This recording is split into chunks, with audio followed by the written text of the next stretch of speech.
మనమందరం క్రైస్తవులము, కనీసం క్రైస్తవులం అని పిలువబడుతున్నాం కదా అట్లీస్ట్. అందుకని ఈరోజు క్రైస్తవం గురించి మాట్లాడాలని ఆశపడుతున్నాను. దేవుడి ఈ భారం నా మనసులో పెట్టాడు మీకోసం. What it means to be a Christian. ఒక క్రైస్తవుడు, క్రైస్తవురాలు అంటే ఏంటి, ఎవరు, మీరు ఎలా అభివర్ణిస్తారు, లేక మీరు ఎలా నిర్వచిస్తారు ఒక క్రైస్తవుడిని, క్రైస్తవురాలని, లేక క్రైస్తవం అంటే మీరు ఏమని చెప్తారు? ఈరోజు ఆలోచించాల్సినటువంటి విషయం. ఇక్కడ పైన అంతా కూర్చున్నారు క్రైస్తవులు. సో అంచేత మీరు ప్రతి ఒక్కరు కూడా ఆత్మవిమర్శ చేసుకుంటూ ఆలోచించాల్సినటువంటి విషయం. నిజానికి కొత్త నిబంధనలో క్రైస్తవుడు, క్రైస్తవులు అన్న మాట చాలా తక్కువగా వాడారు. చాలా చాలా తక్కువగా మీకు కనపడుతుంది. Not even 10 times, not even 5 times. కానీ క్రైస్తవుడికి బదులుగా, క్రైస్తవులకు బదులుగా వాడిన పదం ఏంటంటే శిష్యుడు, శిష్యులు. ఆ పదాన్ని కొత్త నిబంధనలో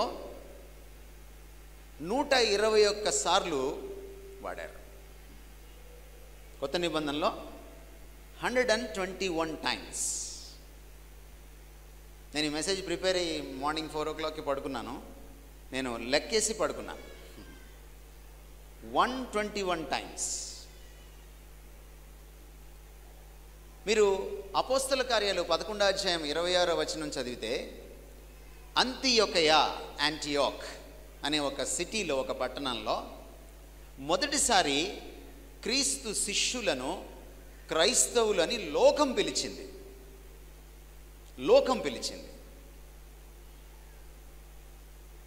బట్ కాలక్రమంలో ఈ 2000 సంవత్సరాలు గతించిన తర్వాత సంఘ చరిత్రలో, ముఖ్యంగా 21వ శతాబ్దంలో శిష్యుడు అనే మాట వాడడం మానేశాం.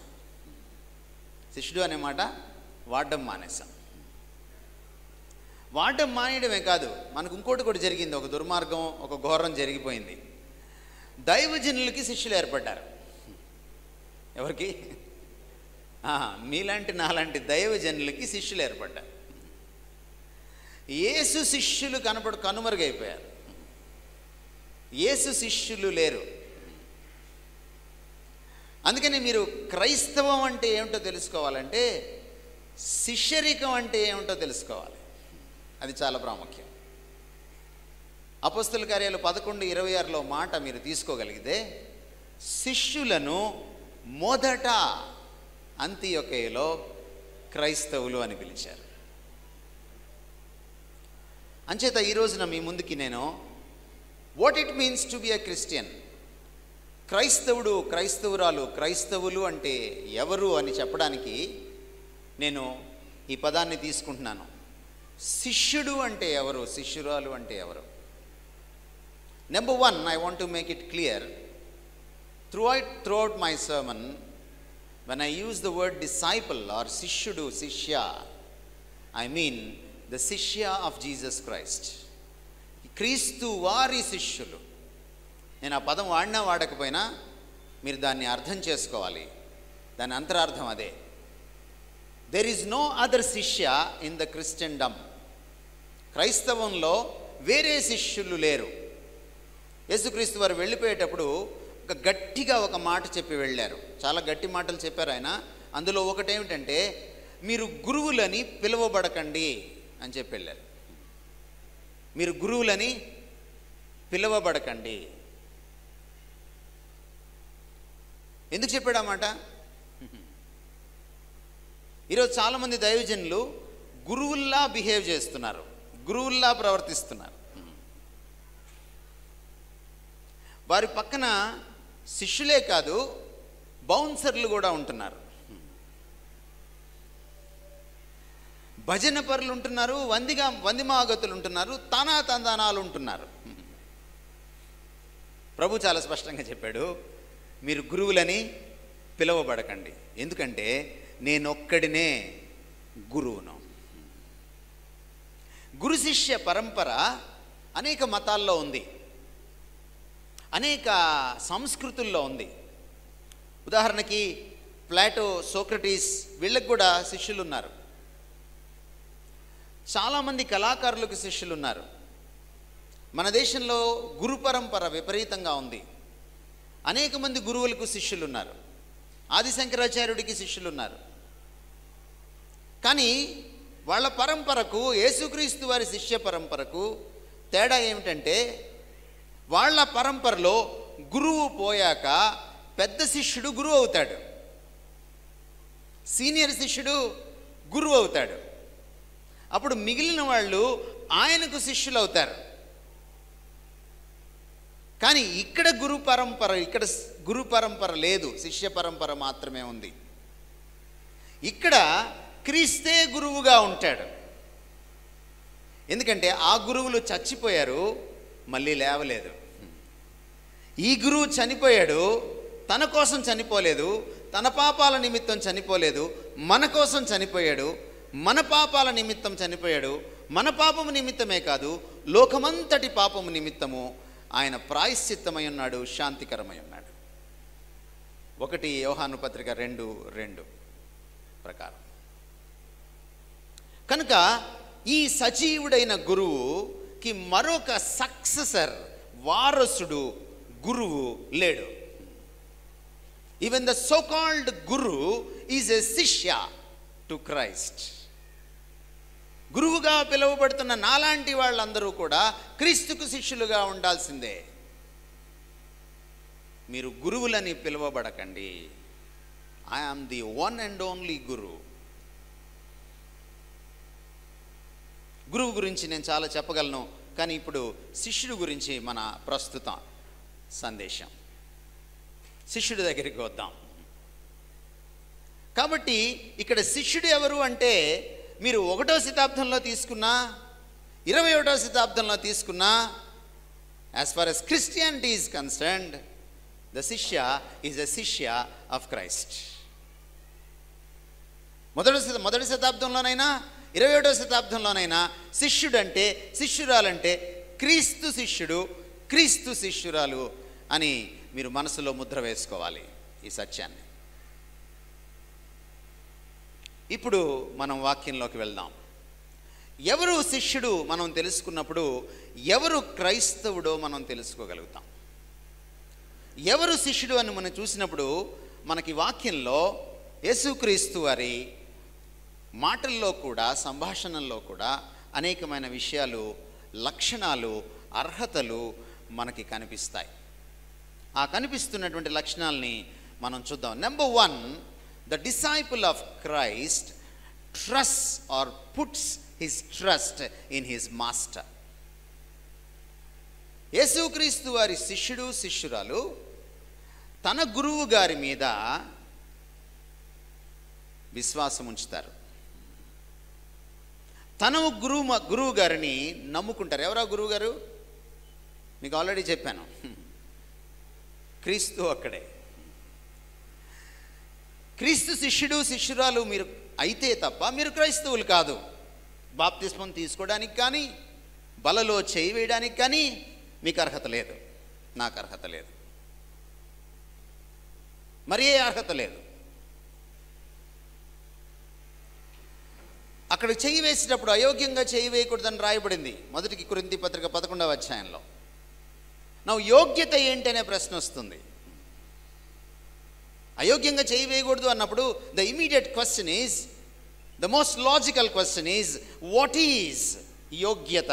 The worthiness, the qualification to share the table of Christ. Saint Augustine అడిగితే ఆయన ఏమన్నాడంటే, Saint Augustine by the way క్రీస్తు శకం 4వ శతాబ్దానికి సంబంధించిన గొప్ప వేదాంతి, గొప్ప క్రైస్తవ తత్వవేత్త, గొప్ప భక్తుడు. సెయింట్ అగస్టిన్ ఏమన్నాడంటే, నాకు యోగ్యత లేదు అని గుర్తించడమే దేవుని సన్నిధిలో యోగ్యత అన్నాడు. దట్స్ ది యోగ్యత. Not because I'm a senior member in the Baptist church, not because I am a committee member or a choir member. నాకు యోగ్యత లేదు. ఏంటి మరి నా యోగ్యత? నా యోగ్యత క్రీస్తు రక్తం ఒక్కటే. సిలువ వేయబడిన క్రీస్తు నాకు యోగ్యతనిచ్చింది. ఆ సిలువ, ఎవరైతే ఆ సిలువను ఆశ్రయించారో, ఎవరైతే సిలువ వేయబడిన క్రీస్తు పాదాల దగ్గరికి చేరారో, ఎవరైతే ఆయనతో తమ పాపాన్ని ఒప్పుకొని ఒక అనుబంధం ఏర్పరచుకున్నారో వాళ్ళకు మాత్రమే యోగ్యత. దట్ ఈస్ కాల్డ్ విశ్వాసం, ట్రస్ట్, ఫెయిత్. శిష్యరికం అక్కడ స్టార్ట్ అవుతుంది. ఒకసారి శిష్యుడు అయితే మళ్ళీ వెనక్కి తిరిగి చూడకూడదట. నాగటి మీద చేయి వేయువాడు వెనుక తిరిగి చూడడు అంటున్నారు ప్రభు. ఆయన ఒక కర్షకుడి ఎగ్జాంపుల్, ఒక రైతు ఎగ్జాంపుల్ తీసుకున్నాడు ఆయన. ఒకసారి దున్నడం మొదలు పెడితే వెనక్కి తిరిగి చూడకూడదు. శిష్యరికం కూడా అంతే. యూజిన్ పీటర్సన్ అని ఒక థియాలజియన్, ఆయన ఈ మధ్య ద మెసేజ్ అనే బైబిల్ని ట్రాన్స్లేట్ చేశారు. అది ఆదిమ హెబ్రీ గ్రీకు భాషలకి క్లోజ్గా ఉండడమే కాకుండా ద మోస్ట్ కాంటెంపరీ ఇంగ్లీష్ తోటి దాన్ని ట్రాన్స్లేట్ చేశారు. అంటే అటుపక్క మూల భాషలో ఉన్నటువంటి అంతరార్థాన్ని, మూలార్థాన్ని చెడగొట్టకుండా దాన్ని కాపాడుతూనే ఇటు లక్ష్య భాష దేంట్లోకైతే ట్రాన్స్లేట్ చేస్తున్నారో ఆ భాషలో ఉన్నటువంటి ఈ ఆధునిక ఇంగ్లీష్ భాష యొక్క ప్రాశస్త్యాన్ని కాపాడుతూ అద్భుతంగా ఆయన ట్రాన్స్లేట్ చేశాడు బైబిల్ని. మీకు ఎక్కడైనా ఇంగ్లీష్ బైబిల్ చదువుకునే వాళ్ళు అలవాటు ఉంటే దయచేసి మీరు ఆ బైబిల్ కొనుక్కోండి. You will enjoy that. Eugene Peterson శిష్యరికం గురించి ఒక పుస్తకం రాశాడు. యూజిన్ పీటర్సన్ ఏమన్నాడంటే, శిష్యరికం అంటే it is a long obedience in the same direction అన్నాడు. నాగటి మీద చేయి వేయవాడు వెనుక తిరిగి చూడడు. ఒకసారి క్రీస్తుకి కమిట్ అయితే మళ్ళీ వెనక్కి తిరిగి చూడకూడదు. అది శిష్యరికం. దాన్ని ఏమన్నాడంటే యేసుక్రీస్తు వారు విశ్వాసం అన్నాడు. చూడండి, కొన్ని వచనాలు మీకు చదివి అదేమిటో నేను మీకు వర్ణిస్తాను. శిష్యుడు, శిష్యురాలు క్రీస్తులో తమ నమ్మకాన్ని పెట్టుకుంటారు, విశ్వాసాన్ని పెట్టుకుంటారు. యోహాను యేసుక్రీస్తు వారిని పరిచయం చేశాడు. వెంటనే అక్కడ ఉన్నటువంటి ఆ ఇద్దరు, అతడు చెప్పిన మాట ఆ ఇద్దరు శిష్యులు విని యేసును వెంబడించిరి. వాళ్ళ కమిట్మెంట్ స్టార్ట్ అయింది. ఆ తర్వాత ముందుకెళ్తే మనం గలిలయలో ఆయన కానాలో మొదటి సూచక క్రియ చేసిన తర్వాత యేసు ఈ మొదటి సూచక క్రియను చేసి తన మహిమను బయలుపరచను, అందువలన ఆయన శిష్యులు ఆయన యందు విశ్వాసముంచిరి. అదే యోహాను సువార్తలో ఇంకా ముందుకు వెళ్తే 22వ వచనం, 2:22, ఆయన మృతుల్లో నుండి లేచిన తర్వాత ఆయన ఈ మాట చెప్పినని ఆయన శిష్యులు జ్ఞాపకము చేసుకుని లేఖనమును యేసు చెప్పిన మాటను నమ్మిరి. శిష్యరికం ఎక్కడ స్టార్ట్ అవుతుందంటే విశ్వాసంతో స్టార్ట్ అవుతుంది. మార్కు సువార్త 16వ అధ్యాయం 14వ వచనం ప్రభు గద్దిస్తున్నాడు. పిమ్మట 11 మంది శిష్యులు భోజనమునకు కూర్చున్నప్పుడు ఆయన వారికి ప్రత్యక్షమై తాను లేచిన తర్వాత తన్ను చూచిన వారి మాట నమ్మనందున వారి అపనమ్మిక నిమిత్తమును హృదయ కాఠిన్యము నిమిత్తమును వారిని గద్దించెను. శిష్యుడికి విశ్వాసం లేదనుకోండి, ప్రభు గద్దిస్తున్నాడు. ఎందుకంటే శిష్యుడికి బేసిక్ క్వాలిఫికేషన్ ఏంటంటే విశ్వాసం. ఇంకా చదువుతున్నాను మీకోసం. తోమాను కూడా ఆయన మందలించాడు. తర్వాత తోమాను చూచి, నీ వ్రేలు ఇటు చూచి నా చేతులు చూడుము, చాచి నా చేతులు చూడుము, నీ చెయ్యి చాచి నా ప్రక్కలో ఉంచి అవిశ్వాసివి కాక విశ్వాసివై ఉండుమనెను. అందుకు తోమా ఆయనతో, నా ప్రభువా నా దేవా అనెను. If you are a disciple of Christ, it is a minimum requirement that you should trust him. ఏమిటి విశ్వాసం అంటే?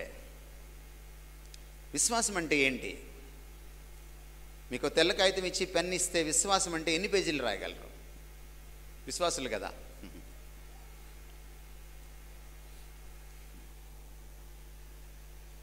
ఒకవేళ ఒక టావుకి 4 పేజీలు ఉంటాయి. టావు అంటే ఇప్పుడు వాళ్ళకి తెలియదు అనుకుంటా, కట్ షీట్లు వచ్చేసినాయి. కట్ షీట్కి 2 పేజీలు ఉంటాయి. 2 పేజీలు కూడా మీరు విశ్వాసం అంటే ఏంటో రాయలేకపోయారు అనుకోండి, సుత్తి కొట్టకుండా సూటిగా మీరు విశ్వాసులు కాదు. You don't know who you are.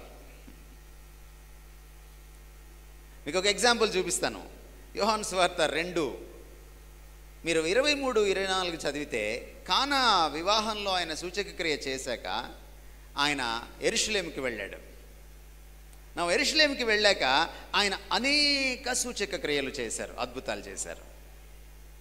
చేసినాక ఏం జరిగింది అంటే అనేకులు ఆయన యందు విశ్వాసం ఉంచారు. ఈరోజు అద్భుతాలు వాళ్ళ దగ్గరికి పరిగెడుతున్నారు కదా మన వాళ్ళు. అద్భుతాలు, ప్రవచనాలు ఈరోజు అంత స్టైల్. ప్రవచనాలు చెప్పే ఆయన కూడా అదేంటో కానీ మన గురించి చెప్పట్లా. ప్రవచనాలు కారు గురించి, పువ్వు గురించి, ఫ్యాన్ గురించి చెప్తున్నాడు ప్రవచనాలు. ఆయన ఎవరు చెప్పమన్నారో మనకు తెలియదు. కారు గురించి, పువ్వు గురించి, ఫ్యాను గురించి. అంటే ఈయన రాజకీయ నాయకుడా లేక ఈయన దేవుడు పంపించిన నాయకుడా? ఈ ముసుగు మీరే తీసి చూసుకోవాలి.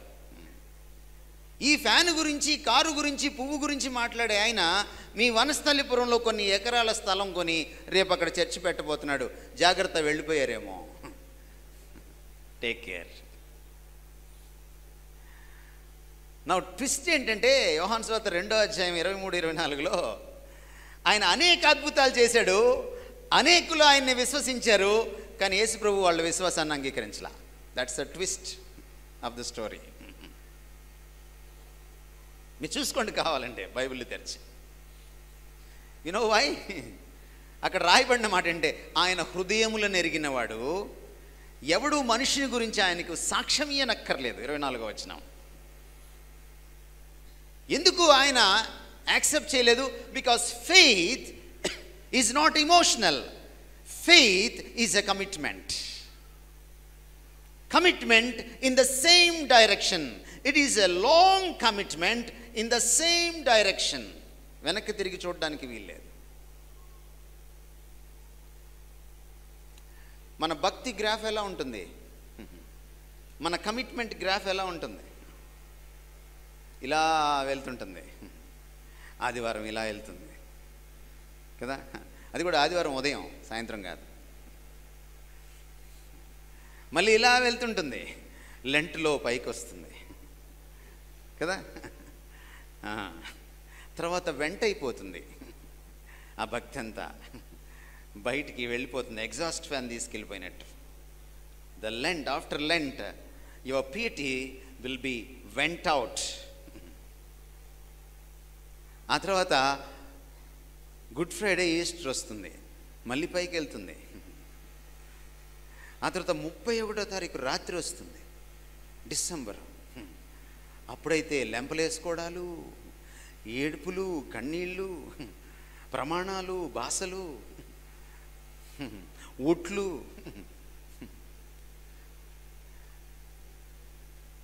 జనవరి 10కి వచ్చేటప్పటికే 11వ తారీఖు ఎవరైనా హ్యాపీ న్యూ ఇయర్ అంటే మనకి ఎబ్బెట్టుగా ఉంటుంది.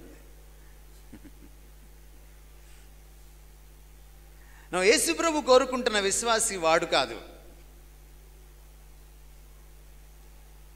ఈ కమిట్మెంట్ ఎల్లప్పుడూ ఉండేది, అది రోజు రోజుకి పెరిగేది. విశ్వాసం అంటే ఆయన మీద ఆనుకుపోవడం. విశ్వాసం అంటే ఆయన తట్టే చూడడం. విశ్వాసం అంటే ఆయన్ని హత్తుకుపోవడం. విశ్వాసం అంటే ఆయన్నే గురిగా పెట్టుకోవడం. విశ్వాసం అంటే ఆయన తప్ప మరింకేది నాకు గొప్పది, ప్రధానమైంది కాకపోవడం. అది విశ్వాసం. అక్కడ స్టార్ట్ అవుతుంది శిష్యరికం. ఈరోజు ప్రశ్న ఏంటంటే, మీకుందా అలాంటి విశ్వాసం? ఎంతకాలమైంది మీరు క్రైస్తవులయ్యి? ఎంతకాలమైంది మీరు మారు మనస్సు పొంది? ఎంతకాలమైంది మీరు బాప్తిస్మం తీసుకొని? మీ భక్తి గ్రాఫ్, మీ విశ్వాసం గ్రాఫ్ ఎలా ఉంది? ఇందాక నేను చెప్పినట్టుందా? లేకపోతే ప్రగతి సాధిస్తోందా? 10 ఏళ్ల క్రిస్మస్కి ఇప్పటి మీ క్రిస్మస్కి భక్తి మారిందా? 10 ఏళ్ల మీ లెంట్కి ఇప్పటి మీ లెంట్కి భక్తి మారిందా? ఇన్ ఎ పాజిటివ్ సెన్స్ ప్రగతి సాధించిందా? ఇఫ్ నాట్, మీ శిష్యరికాన్ని ఆయన క్యాన్సిల్ చేస్తాడు. నేను శిష్యులం కాదు ఆయనకి. That's number 1. ఈరోజు ఇక్కడ కూర్చున్నటువంటి యంగ్స్టర్స్, పిన్నలు, పెద్దలు అందరూ, చర్చి పెద్దలు, చర్చిలో సామాన్యులు అందరూ కూడా చెక్ చేసుకోవాల్సిన విషయం. What is the degree of your faith? Faith అంటే ఏమని నేర్పించారంటే మనకి, ఇది జరిగిపోతుంది, నేను అడిగింది ఇచ్చేస్తాడు. నో, అది ఫెయిత్ కాదు. నేను అడిగింది అన్నీ ఇచ్చుకుంటా కూర్చుంటే ఆయన ప్రభు ఎలా అవుతాడు? నేను సేవకుడిని ఎలా అవుతాను? నేను ప్రభు అవుతాను. ప్రార్థన అంటే నాకు అది ఇచ్చే ప్రభువా, నాకు ఇది ఇచ్చే ప్రభు అని చెప్పడం కాదు. నీకేది ఇష్టం ప్రభువా అని అడిగి, నా చిత్తం కాదు నాయనా, నీ చిత్తం చేస్తాను అని గెత్సెమనిలో నేర్పించాడే మన ప్రభు. అది విశ్వాసం అంటే. విశ్వాసం అంటే submitting to the sovereign lordship of Christ. యేసుక్రీస్తు వారి సర్వాధికార ప్రభుత్వానికి తల వంచడం విశ్వాసం. నా మాటను నెగ్గించుకోవడం కాదు విశ్వాసం. ప్రార్థనలో నీకేమిష్టం, నీ చిత్తం ఏంటి, నేనేం చెయ్యాలి? నేను అడిగింది చేసి పెట్టేవాడు కాదు ఆయన. ఆయన అడిగింది నేను చేయాలి. నన్ను ఆయన వెంబడించడు, ఆయన్ని నేను వెంబడించాలి. నేను శిష్యుడిని, ఆయన గురువు గారు. That's faith. అందుకనే ఫెయిత్ అంటే ఎందులో అంటే, it is not in what God does, but it is what God is. దేవుడు ఏం చేస్తాడు అన్నదాన్ని నమ్మేది కాదు విశ్వాసం. దేవుడు ఏమై ఉన్నాడు అని తెలుసుకొని ఆయన మీద ఆనుకుపోయేది విశ్వాసం. ఒకవేళ అబ్రహాం విశ్వాసం కూడా 21వ శతాబ్దం క్రైస్తవులు లాంటి విశ్వాసం అయితే ఆయన అసలు దేవుణ్ణి నమ్మగలిగేవాడు కాదు. ఎందుకంటే అబ్రహాముకి కానీ శారాకి కానీ బిడ్డలు పుట్టే యోగమే లేదు. ఆయన 25 ఏళ్ళప్పుడు పరిచయం అవ్వాలా ఈ దేవుడికి, 75 ఏళ్ళప్పుడు పరిచయం అయ్యాడు రిటైర్ అయిపోయిన తర్వాత.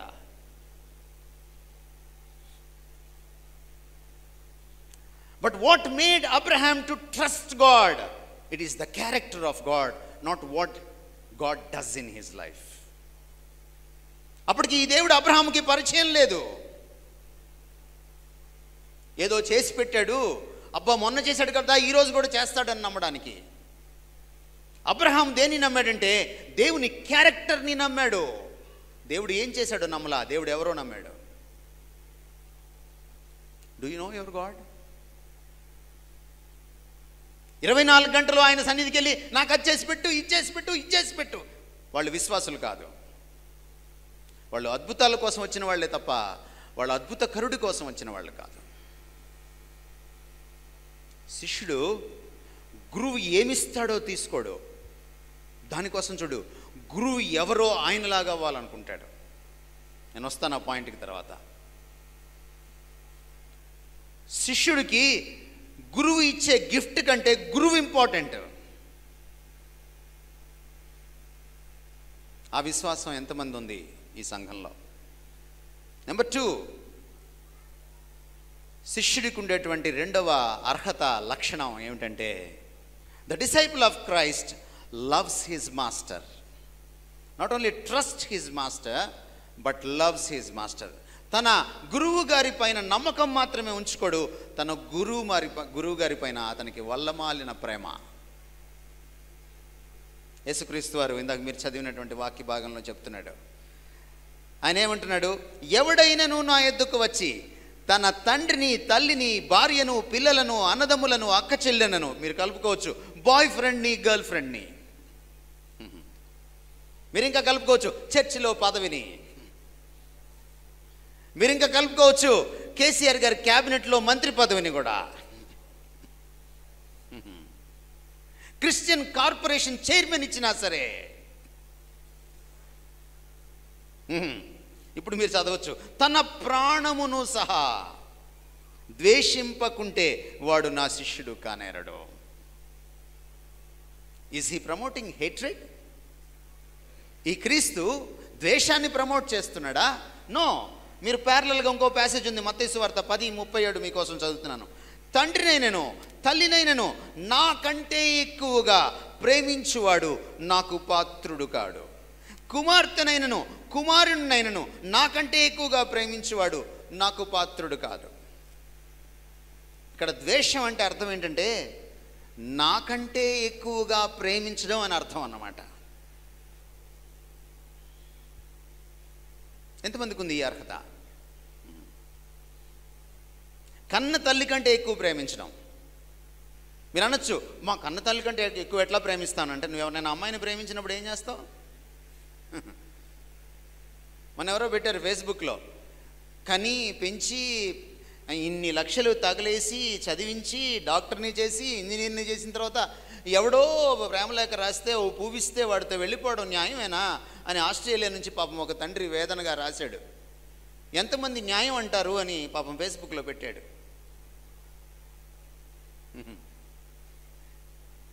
ఎవడో గొట్టంగాడి కోసమో, ఎవడో కోన్కిస్కా గాడి కోసమో మీ అమ్మని నన్ను వదిలేసి నువ్వు వెళ్ళిపోతున్నావే, ఏం క్రీస్తుని ప్రేమించలేవా అంతకు మించి?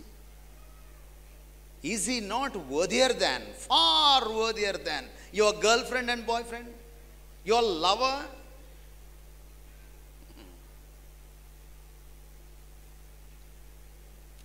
ఈయనండి శిష్యుడు అంటే.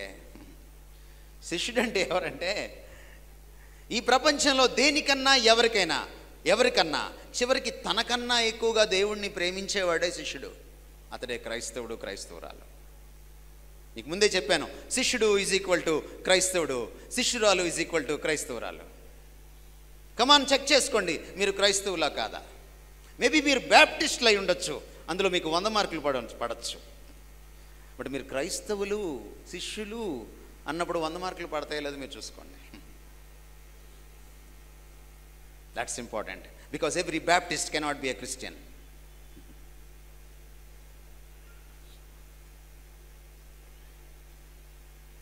దేవుణ్ణి ప్రేమించడం.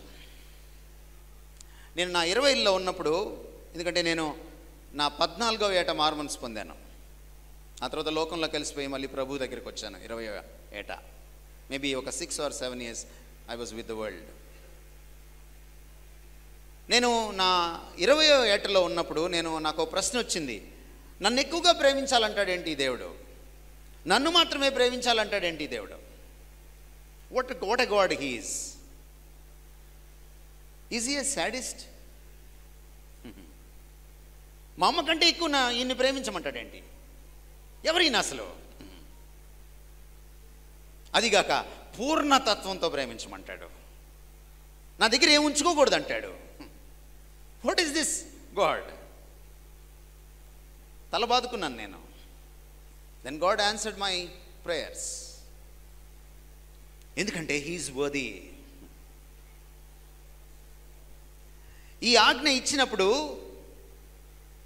ఆయన ద్వితీయోపదేశకాండానికి మీరు వెళ్తే 6వ అధ్యాయానికి, మీరు 5వ వచనం అర్థం కావాలంటే 4వ వచనం మీకు ముందు అర్థం కావాలి.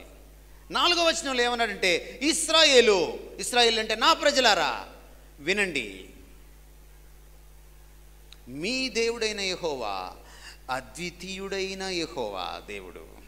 అంటే అలాంటి దేవుడు మరొకడు లేడు. Because I'm the one and only one. నీ ప్రేమ కూడా నాకు అద్వితీయంగానే ఇవ్వాలి. అమ్మ పోతే ఇంకొక అమ్మ దొరకచ్చు, నాన్న పోతే ఇంకో నాన్న దొరకచ్చు, కొడుకు పోతే ఇంకో కొడుకు దొరకచ్చు. ఇప్పుడు దత్తపుత్రులు, ఉత్తపుత్రులు రాజకీయాల్లో కూడా వచ్చేసారు. కానీ ఈ దేవుడు పోతే ఇంకో దేవుడు లేడు. ఈ దేవుడు ఎప్పటికీ పోడు. The one and only. అట్లాంటి దేవుడిని మనం పూజిస్తున్నాం, సేవిస్తున్నాం. He's exclusive. Therefore my love towards this God must be exclusive. ఈయన అద్వితీయుడు కాబట్టి ఈయన పట్ల నా ప్రేమ కూడా, నా భక్తి కూడా అద్వితీయంగా ఉండాలి. అప్పుడే నేను శిష్యుని అనిపించుకుంటాను. మీకుందా అలాంటి ప్రేమ? ఈ ప్రభు పట్ల అలాంటి ప్రేమ మీకుందా? Only then you are a Christian. Only then you are a disciple. He is worthy.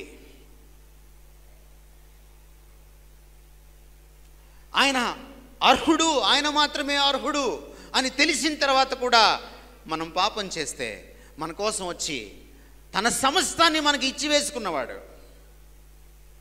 And now he is double worthy to receive my utmost worship and devotion, the highest love and honor.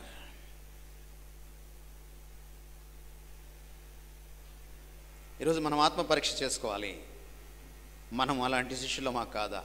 Number 3, the disciple of Christ not only trusts him, not only loves him like anything, but the disciple of Christ obeys his master's word. నిజమైన శిష్యుడు తన గురువు గారి మాట జవదాటడు. ఆయన గీసిన గీత దాటడు. తన గురువు గారు తనకు చెప్పిందే అతనికి ఆమెకు వేదం. దానికి మించినటువంటి ఆజ్ఞ లేదు, ప్రమాణం లేదు. మీకోసం చదువుతున్నాను. యోహాను సువార్త 14:21. నా ఆజ్ఞలను అంగీకరించి వాటిని గైకొనువాడే నన్ను ప్రేమించువాడు. ఈయన్ని అత్యధికంగా, అత్యున్నతంగా, అద్వితీయంగా ప్రేమించాలని చూసాం. దానికి గుర్తేంటో తెలుసా? ఆయన మాట వింటాం.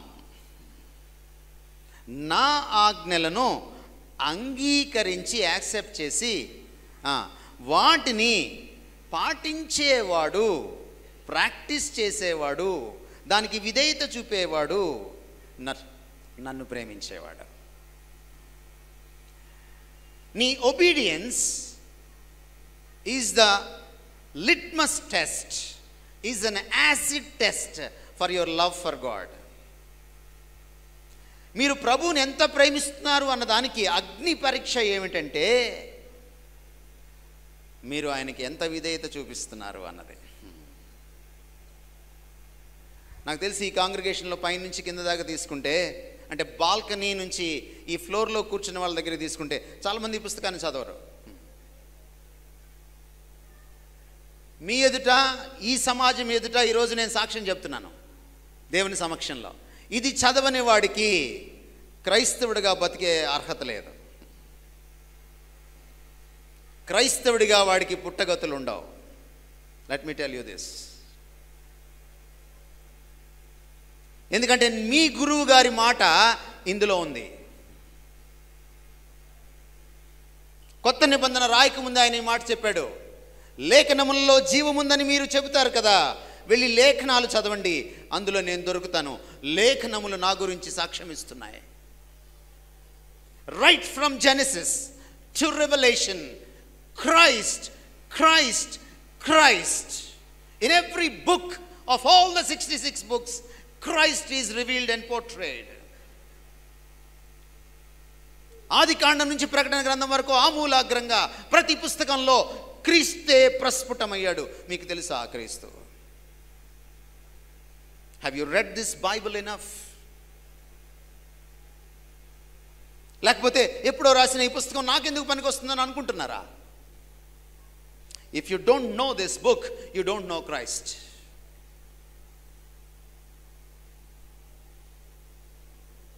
క్రీస్తును ప్రేమిస్తే ఆయన మాటను ప్రేమిస్తారు.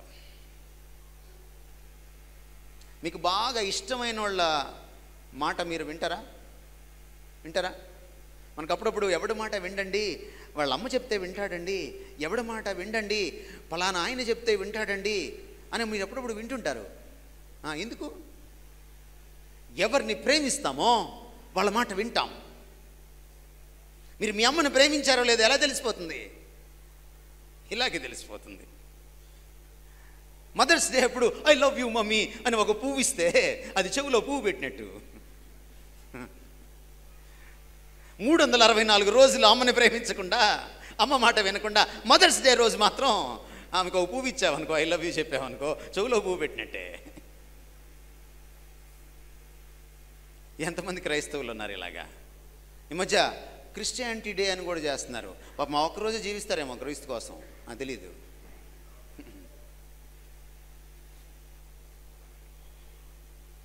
విధేయత ఆయన చెప్తున్నాడు చాలా స్పష్టంగా. యేసు, ఒకడు నన్ను ప్రేమించిన యెడల వాడు నా మాట గైకొనును, అప్పుడు నా తండ్రి వానిని ప్రేమించును, మేము, నేను నా తండ్రి వాని యొద్దకు వచ్చి వాని యొద్ద నివాసము చేతుము. బయట శిష్యులకి ఇక్కడ శిష్యులకి ఏంటి తేడా అంటే, అక్కడ గురువుగారు శిష్యుడు బయట ఉంటాడు, ఇక్కడ గురువుగారు శిష్యుడు లోపల జీవిస్తాడు. ఎప్పుడు? నిజమైన శిష్యులు అయినప్పుడు. నిజమైన శిష్యులు ఎప్పుడు అవుతాం? ఇదిగోండి, ఆయన మాట విన్నప్పుడు. ఎంత అద్భుతమైనటువంటి విషయాలు. నన్ను ప్రేమింపని వాడు నా మాటలను గైకొనడు. యోహాను 14:24. ఇప్పుడు ఒక మాస్టర్ స్ట్రోక్ ఇస్తున్నాడు ఆయన. 8వ అధ్యాయము 31 నుంచి చదువుతున్నాను నేను. కాబట్టి యేసు తనను నమ్మిన యూదులతో మీరు నా వాక్యమందు నిలిచిన వారైతే, అంటే నా వాక్యాన్ని పాటిస్తే, నా మాటను జవదాటకుంటే, నాకు విధేయత చూపించిన వారైతే నిజముగా నాకు శిష్యులై ఉండి. ఎప్పుడవుతారు మీరు నిజంగా శిష్యులు? వాక్యం విన్నవాళ్ళు కాదు. ఇది ఫస్ట్ సండే కదండి, ఇది సెకండ్ సండేనా? ఎవ్రీ సండే ఉంటుందా మీకు టేబుల్? ఎవ్రీ సండే ఉంటుందా? ఏమండి, ఉంటుందా? బ్యాప్టిస్ట్ చర్చ్లో చాలా సంతోషం. Praise the Lord for that. I really appreciate you for that. సాధ్యమైనంత తరచుగా ప్రభు శరీరంలో, ఆయన రక్తంలో మనం సాదృశ్యంగా ఉన్న రొట్టెలో ద్రాక్షరసంలో పాలు పుచ్చుకోవాలి. అయితే ఒకవేళ ఇది నెలకి ఒకసారి పెట్టుకున్నారనుకోండి, మీకు జనం తగ్గిపోతారు రావడం. నెంబర్ 1. నెంబర్ 2, ప్రిపేర్డ్గా రారు చర్చ్కి, సరదాగా వస్తారు చర్చ్కి. అందుకని I said praise the Lord. నేను ఎందుకు అంటున్నానంటే, క్రీస్తు మాట విన్నవాడే నిజమైన శిష్యుడు. వాళ్ళకు ఒకటి జరుగుతుందంట, వాళ్ళు సత్యాన్ని గ్రహిస్తారట. ఎవరికి అర్థమవుతుంది దేవుడి గురించి సత్యం? ఎవరికి అర్థమవుతుంది సార్? శిష్యుడికి మాత్రమే. సత్యముతో ఆరాధించేవాడు ఎవడు? ఇప్పుడు నాకు చెప్పండి. క్వైర్లో ఉన్న వాళ్ళందరూ కాదు. ఎవరు మేడం చెప్పండి? శిష్యులు మాత్రమే. శిష్యులు ఎవరు? ఇప్పుడు దాకా నేను చెప్పేశాను ఆల్రెడీ, మళ్ళీ చెప్పక్కర్లేదు. సత్యం ఏం చేస్తుందట? స్వతంత్రులుగా చేస్తుంది. 32వ వచనం. దేని నుంచి స్వతంత్రులుగా చేస్తుంది? పాపము నుంచి స్వతంత్రులుగా చేస్తుంది. సత్యమును తెలుసుకుందంటే సత్యం ఎవరు? క్రీస్తే సత్యం. అందుకనే 36వ వచనంలో, నేను మిమ్మల్ని స్వతంత్రులుగా చేస్తే, కుమారుడు మిమ్మల్ని స్వతంత్రులుగా చేస్తే మీరు నిజముగా స్వతంత్రులు. కాబట్టి శిష్యుడు వాక్యానికి లోబడ్డం వల్ల, విధేయత చూపించడం వల్ల ఏం తెలుసుకుంటాడో తెలుసా? అల్టిమేట్గా వాక్యాన్ని తెలుసుకుంటూ ప్రభువుని తెలుసుకుంటాడు, గురువుని తెలుసుకుంటాడు. That's the beauty. విధేయతలో ఉన్నటువంటి సౌందర్యం ఏంటంటే, తమరు మీ గురువు గారిని లోతుగా తెలుసుకుంటారు. You will be ever close to him. విధేయత ద్వారా మాత్రమే దేవునికి దగ్గర అవ్వగలం, ఇంకా మరి దేని ద్వారా దగ్గర అవ్వలేం. ఎంత వింటున్నారో ఇక్కడ నాకు తెలియదు, ఎంత పాటిస్తున్నారో నాకు తెలియదు, మీరు చెక్ చేసుకోండి. Number 4, the disciple of Christ loves his fellow disciple. ప్రభువును మాత్రమే ప్రేమించడు, తన తోటి శిష్యుణ్ణి, శిష్యురాల్ని కూడా నిజమైనటువంటి శిష్యుడు ప్రేమిస్తాడు. చూడండి, మీకోసం చదువుతున్నాను. యోహాను సువార్తలోనే 15వ అధ్యాయము 9వ వచనము. తండ్రి నన్ను ఎలాగూ ప్రేమించెనో నేనును మిమ్మును అలాగూ ప్రేమించితిని, నా ప్రేమ యందు నిలిచియుండుడి. ఏంటి దీని అర్థం? తండ్రి నన్ను ఎలా ప్రేమించాడో నేను మిమ్మల్ని అలా ప్రేమించారట. నా ప్రేమలో నిలిచి ఉండమంటే నేను మిమ్మల్ని ఎలా ప్రేమించానో మీరు కూడా మీ తోటి సభ్యుల్ని, శిష్యుల్ని అలా ప్రేమించాలని అర్థం. పరలోక ప్రార్థన చెప్పారు కదా ఇందాక, మీరు చెప్పారా? అందులో ఏమన్నారు? మా రుణస్థులను మేము క్షమించిన ప్రకారము. అసలు ఈ రూల్ కానీ ఆయన ఫాలో అయితే మీ రుణాలు క్షమించబడతాయా? ఊరికే అడుగుతున్నా మిమ్మల్ని. ఏం సార్, ఊరికే చెప్పేకండి దేవుడి సన్నిధిలో కూర్చొని. ఈ అర్థం పర్థం లేని మంత్రాలు కాదు. When you utter a word in the presence of the Lord, be careful, you must mean it. ఈయన చెప్తున్నాడు చాలా స్పష్టంగా. ఏమంటున్నాడు? నిజమైన శిష్యుడు నన్ను మాత్రమే ప్రేమించడు, నా శిష్యులందరినీ, నా శిష్యురాళ్ళందరినీ ప్రేమిస్తాడు. చూడండి ఎంత స్పష్టంగా చెప్తున్నాడు. చూడండి, మీరు ఒకరినొకడు ప్రేమింపవలనని ఈ సంగతులను మీకు ఆజ్ఞాపిస్తున్నాను. యోహాను 15:17. 13లోకి వెళ్దాం, కొంచెం వెనక్కి వెళ్దాం. 34-35లో ఆయన అంటున్నాడు, మీరు ఒకరినొకరు ప్రేమింపవలనని మీకు క్రొత్త ఆజ్ఞ ఇచ్చుచున్నాను. నేను మిమ్మును ప్రేమించినట్టే మీరును ఒకరినొకరు ప్రేమింపవలన. ఎలా ప్రేమించాలి? ఎలా ప్రేమించాలి? నేను మిమ్మును ప్రేమించినట్టు మీరు ఒకరినొకరు ప్రేమించాలి. మనం ఎలా ప్రేమిస్తాం? మనం ప్రేమించడానికి కొన్ని ఉన్నాయి. మీ చర్చిలో ఉన్నాయో లేదో నాకు తెలీదు. ఖచ్చితంగా మీరు కూడా ఆంధ్రులే కాబట్టి, మీరు కూడా తెలుగువారే కాబట్టి, మీరు కూడా భారతీయులే కాబట్టి, మీరు కూడా భారతీయ క్రైస్తవులే కాబట్టి మీలో కూడా ఇది ఉండుండాలి, ఈ దోషం ఉండుండాలి. కులాన్ని బట్టి ప్రేమిస్తాం. కాదనగలరా ఎవరైనా? ఎక్కడో ఈ కాంగ్రిగేషన్లో ఒక మహానుభావుడు, ఒక మహానుభావురాలు ఉండుంటుంది. అలా కాకుండా కానీ తత్తిమ వాళ్ళందరూ కూడా అలాగే ప్రేమిస్తారు. ఒకవేళ మీరు కానీ కులాన్ని బట్టి ప్రేమించలేదు అని అన్నారనుకోండి, ఇమీడియట్గా మీకు ఒక అగ్ని పరీక్ష పెడతా. వేరే కులం వాడికి మీ అమ్మాయిని, మీ అబ్బాయిని ఇవ్వాలి. పాస్ అవుతారా? పాస్ అవుతారా? నాకు తెలంగాణ నుంచి ఒక ఫోన్ వచ్చింది డిసెంబర్లో. సార్, ఐక్య క్రిస్మస్ పెట్టుకుంటున్నాం, మీరు రావాలి అని. నేను అడిగాను, ఎంతకాలం నుంచి పెట్టుకుంటున్నారు? 18 ఏళ్ళ నుంచి పెట్టుకుంటున్నాం సార్, ఇది 19వ సంవత్సరం సార్, మీరు రావాలి. ఇంకా అది కాక అంతకుముందు ఎవరెవరు స్పీకర్లు వచ్చారు, పెద్ద పెద్ద స్పీకర్లు అని చెప్పారు. అంటే నన్ను ఇన్స్పైర్ చేయడానికి ఆయన పాపం తంటాలు పడుతున్నాడు అనమాట. అప్పుడు నేను ఆయన ఒక ప్రశ్న అడిగాను, ఆయన ఊహించిన ప్రశ్న. 18 ఏళ్ళ నుంచి ఐక్య క్రిస్మస్ పెట్టుకున్నారు కదా, మీకు ఐక్యత వచ్చిందా అని అడిగాను. ఎన్ని డినామినేషన్స్ వస్తాయి మీ ఐక్య క్రిస్మస్కి? చాలామంది వస్తారు సార్, అన్ని రకాల చర్చిల వాళ్ళు వస్తారు. మీకు ఐక్యత వచ్చిందా? ఒక డినామినేషన్లోనే ఐక్యత ఉందా, లేక డినామినేషన్కి మధ్య కూడా ఐక్యత ఉందా? మీ దగ్గర మీకు ఐక్యత ఉందా? ఐక్యత రాకపోతే ఎందుకు పెట్టుకుంటాం సార్ అన్నాడు ఆయన. అలానా? మరి మీరు ఒక కులం అబ్బాయిని ఇంకొక కులం అమ్మాయినికి ఇస్తున్నారా అని అడిగాను. ఆయన జానీ జానీ ఎస్ పప్పలో రైమ్లో స్టోరీ లాగా హా అని నవ్వేశాడు కవరింగ్ కోసం. అట్లయితే నేను రానులే అన్నాను. నేను ఐక్య క్రిస్మస్కి వెళ్ళడం మానేశాను. ఎందుకంటే ఐక్యత లేని ఐక్యత అది సూడో ఐక్యత, అది వేషధారణతో కూడిన ఐక్యత. ఈయన ఇక్కడ ఏమంటున్నాడంటే, మీరు నేను మిమ్ముని ప్రేమించినట్టు. యేసుప్రభు కులం చూస్తాడా? కులం? మరి మీరు ఎందుకు చూస్తున్నారు? ఆ గజ్జి తామర అని ఉంటుంది బయట, దానికి సపట మలమన్నా ఉంది, సైబాలన్నా ఉంది. మీ గజ్జికి ఏముందండి బాబు, నాకు చెప్పండి.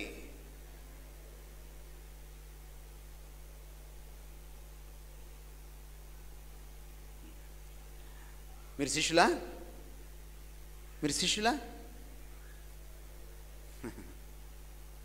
మీరు కుల నాయకులు, కుల శిష్యులు, కుల రోగులు.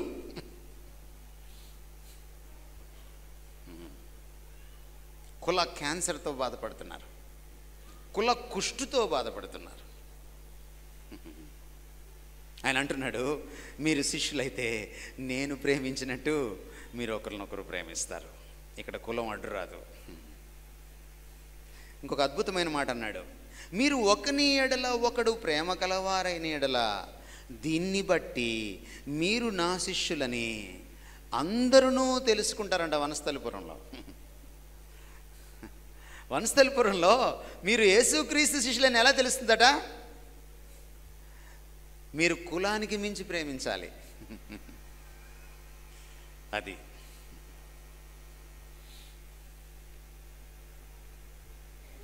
నెంబర్ 5. యేసుక్రీస్తు శిష్యుడు, the disciple of Christ suffers for his master. నువ్వు శిష్యుడివా, శిష్యురాలివా, ఒకటి ఉంది నీకు, ఇది ఖచ్చితం, ఇది ఖచ్చితం. మరియు ఎవడైనను తన సిలువను మోసుకొని నన్ను వెంబడింపని ఎడల వాడు నా శిష్యుడు కానేరడు. సిలువ దేనికి గుర్తు సార్? 40 దినాలు లెంట్ చేస్తారే, 40 దినాల్లో కనీసం ఏమైనా ఒక త్యాగం చేస్తారా ప్రభు కోసం? పూలు పెట్టుకోకపోవడం త్యాగమా? ఏమంటే త్యాగమా అది? మీరు కొత్త బట్టలు వేసుకోకపోతే త్యాగమా? ఆయనేమో ప్రాణం పెట్టాలా మీకోసం, మీరేమో పూలు పెట్టుకోరా? ముక్క తినకపోతే త్యాగమా? ముక్క తినకపోతే నీ మధ్యప్రదేశ్కే మేలు, నీ పొట్టక మేలు, నువ్వు వెయిట్ తగ్గుతావు, నీ కొలెస్ట్రాల్ తగ్గుతుంది, నువ్వు తొందరగా ఐసీయూకి వెళ్లకుండా ఉంటావు. నీకు కదా మేలు, ఆయనకేంటి మేలు నువ్వు ముక్క మానేస్తే? డానియల్ ఫాస్టింగ్ అంట, మళ్ళీ కొత్త కనుక్కున్నారు వీళ్ళు, డానియల్స్ ఫాస్టింగ్. దానియేలు ఫాస్టింగ్ ఉండి ఏం సాధించాడు? తమరేం సాధించారు? ఆ త్యాగం కాదు నేను చెప్పేది, తల తీయించుకోవడానికి రెడీ అయ్యే త్యాగం, సఫరింగ్. సిలువ రెండిటికి గుర్తండి, ఒకటి శ్రమకు, రెండవది త్యాగానికి. ఒకటి సఫరింగ్, రెండవది త్యాగం, సాక్రిఫైస్. ఈ రెండు నీకు లేవా, నువ్వు సిలువనెత్తుకొని వెంబడించినట్టు లెక్క. గమనించండి అక్కడ లాంగ్వేజ్, అక్కడ ఉన్నటువంటి ప్రొనౌన్, సర్వనామాన్ని గమనించండి. నా సిలువనెత్తుకొని అనలేదు ఆయన. ఆయన సిలువను ఎవడో మోయలేడు, ఆయన ఒక్కడే మోయగలడు. ఎందుకంటే ఆయన లోక పాపమును మోసుకొని పోయే దేవుని గొర్రెపిల్ల. లోక పాపం అంతా సిలువ మీద ఉంటుంది, ఎవడు మోయలేడు. ఈ సిలువ ఎవరిదంటే ప్రతివాడు తన సిలువనెత్తుకొని, ఎవరి త్యాగం వాళ్ళది, ఎవరి కష్టాలు వాళ్ళవి. కొంతమంది అంటుంటారు నాలాంటి కష్టాలు ఎవరికీ లేవు ఈ లోకంలో. అంటే అందరిని చదివేసేవేటి నువ్వు? అందరి కష్టాల్లోకి దూరేసేవేటి? లేదు, నీ కష్టాలు నీకు గొప్ప, ఇంకోళ్ళ కష్టాలు ఇంకోళ్ళకి గొప్ప. పేత కష్టాలు పేతవి అన్నారు, అందుకే ఊరికే అనలా. కష్టాలులో రకాలు ఉన్నాయి. నీ సొంత తప్పిదం వల్ల వచ్చే కష్టాలు ఉంటాయి, అది క్రీస్తు కోసం శ్రమపడినట్టు కాదు. నువ్వు ప్రసంగం చేస్తా గబుక్కున ఓ మాట నేస్తావు, నోరు జారుతావు, ఆత్మావేశం పోయి మానవావేశం వస్తుంది నీలోకి. ఆ మానవావేశంలో నువ్వేదో అంటావు, నీ మీద కేసు బుక్ అవుతుంది. అది దేవుడి కోసం నువ్వేదో కష్టపడినట్టు పోజించుకోవద్దు.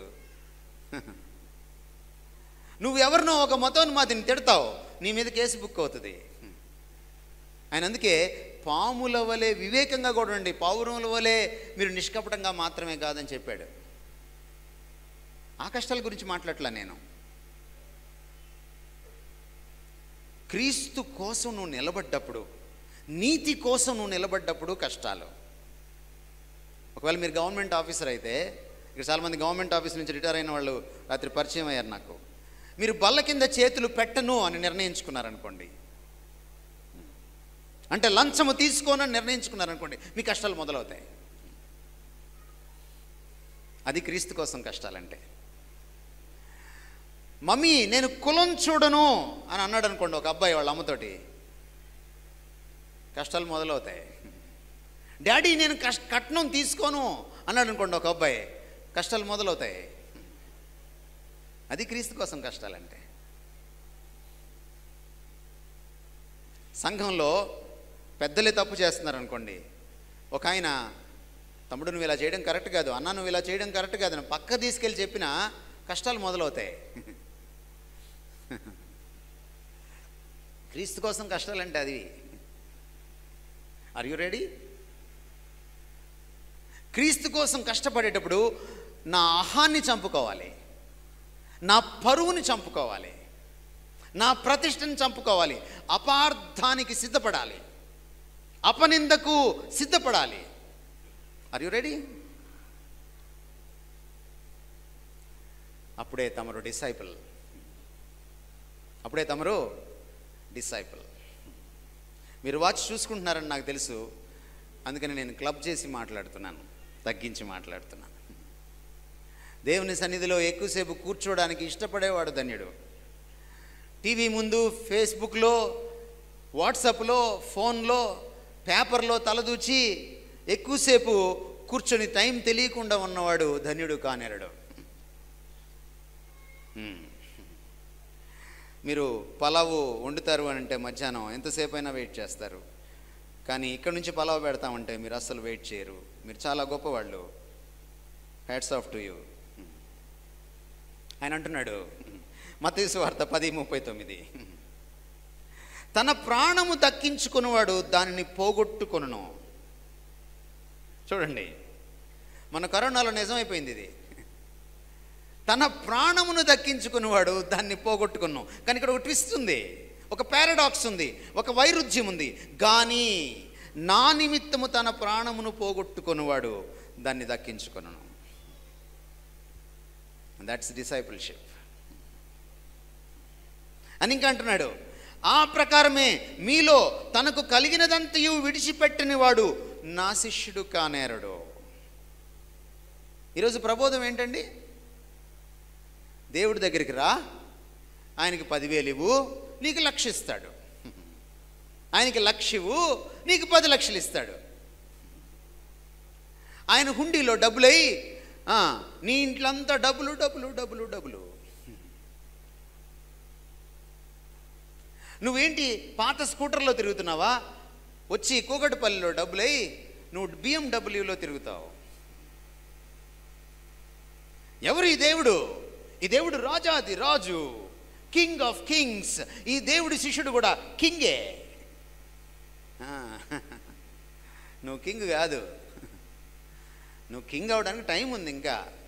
నువ్వు ఇప్పుడు కానీ ఆయన కోసం భరిస్తే రేపొద్దున నేను కింగ్ని చేస్తానన్నాడు. ఇప్పుడు కాదు నువ్వు కింగు. అయ్యా స్ప్రింగు ఎగరకు. తెలుసుకో వాక్యం ఏం చెప్తుందో. వాక్యం చాలా స్పష్టంగా చెప్తుంది, క్రైస్తవంలో త్యాగం తప్పనిసరి. కానీ మనం ఎందుకు వస్తున్నాం దేవుడి సన్నిధికి? దేవుడేదో ఇస్తాడని. బయట దేవుడికి ఈ దేవుడికి తేడా చెప్తా మీకు.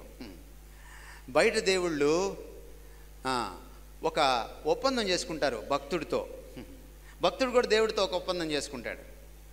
అయ్యా నీ హుండీలో ఇంత వేస్తా, అయితే ఇప్పుడేను ఎందుకంటే దేవుడిని కూడా నమ్మలేడు.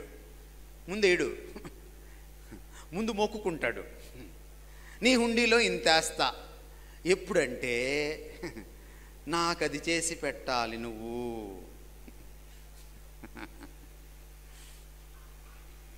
అప్పుడు వేస్తా. అందుకని ఆ దేవుడికి ఏమని పేరు వచ్చింది? ఆపద మొక్కులవాడు అని వచ్చింది పేరు. ఒకవేళ నువ్వు మొక్కుకొని ఆయన చేసేసిన తర్వాత నువ్వు చేయలేదనుకో, ఆయనకి చేయాల్సింది, అప్పుడు నడ్డి విరిచి వడ్డీతో సహా నీ దగ్గర కలెక్ట్ చేస్తాడట ఆయన.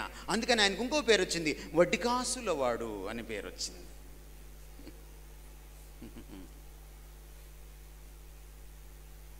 కానీ ఈ దేవుడు ఉన్నాడే, ఈయన అలాంటి దేవుడు కాదు. నువ్వు ఇస్తేనే ఇస్తా. మన రాజమండ్రిలో ఓ పాస్టరమ్మ చెప్తుంది, చాలా పేరున్న పాస్టరమ్మ.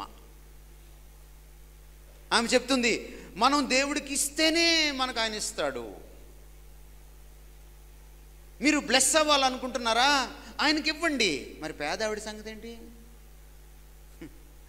అంటే గొప్ప వాళ్ళనే దీవిస్తాడనమాట దేవుడు. అది కూడా గొప్ప వాళ్ళలో ఇచ్చేవాళ్ళనే దీవిస్తాడనమాట. పేదవాళ్ళకి ఏం చేయడు ఆయన. నీతిమంతుని మీద అనీతిమంతుని మీద ఏకరీతిగా వర్షము కురిపించేవాడు కదా ఈ దేవుడు. మర్చిపోయావా పాస్టరమ్మా? మర్చిపోయావా నువ్వు? వాక్యం వస్తే మాట్లాడాలి, లేకపోతే నోరు మూసుకొని కూర్చోవాలి. టెక్స్ట్ బుక్ బయటికి వెళ్ళి మాట్లాడేటువంటి అధికారం నీకు లేదు.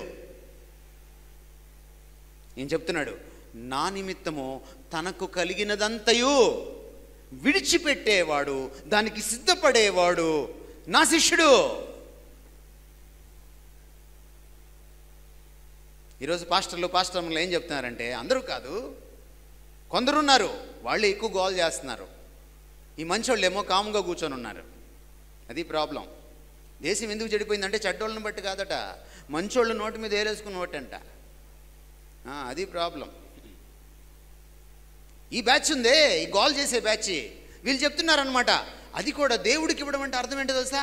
నర్మగర్భంగా కనపడకుండా ఒక అంతర్లీన అర్థం ఏమిటంటే నాకివ్వడం. ఎందుకంటే నేను దైవాంశ సంభూతుణ్ణి, నేను కదా దైవజనుణ్ణి, నువ్వు నాకివ్వాలి.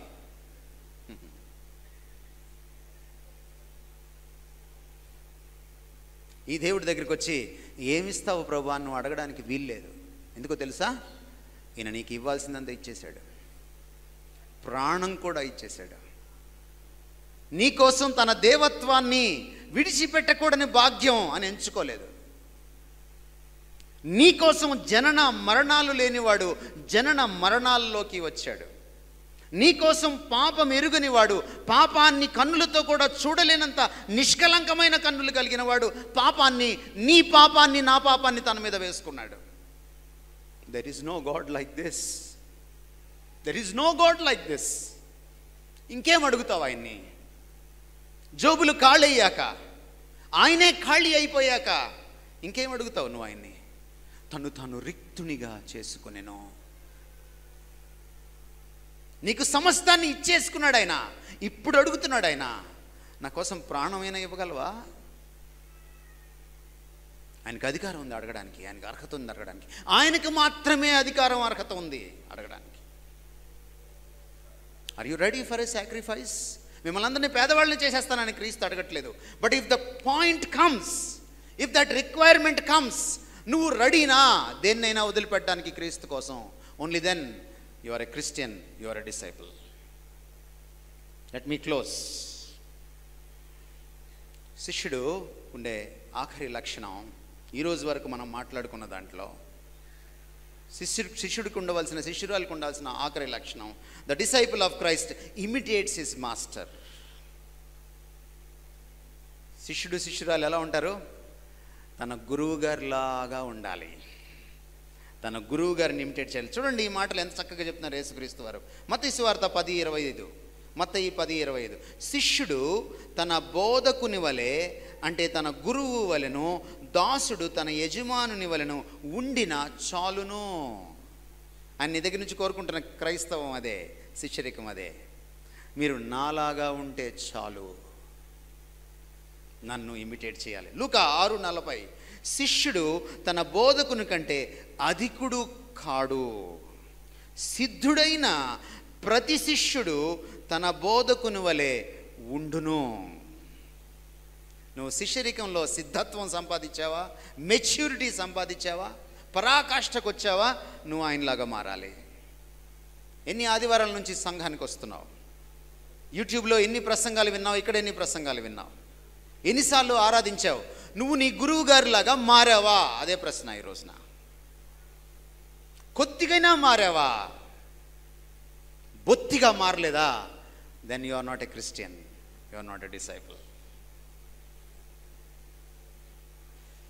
ఎంత అద్భుతమైన మాటలు ప్రభువు చెప్తున్నాడు.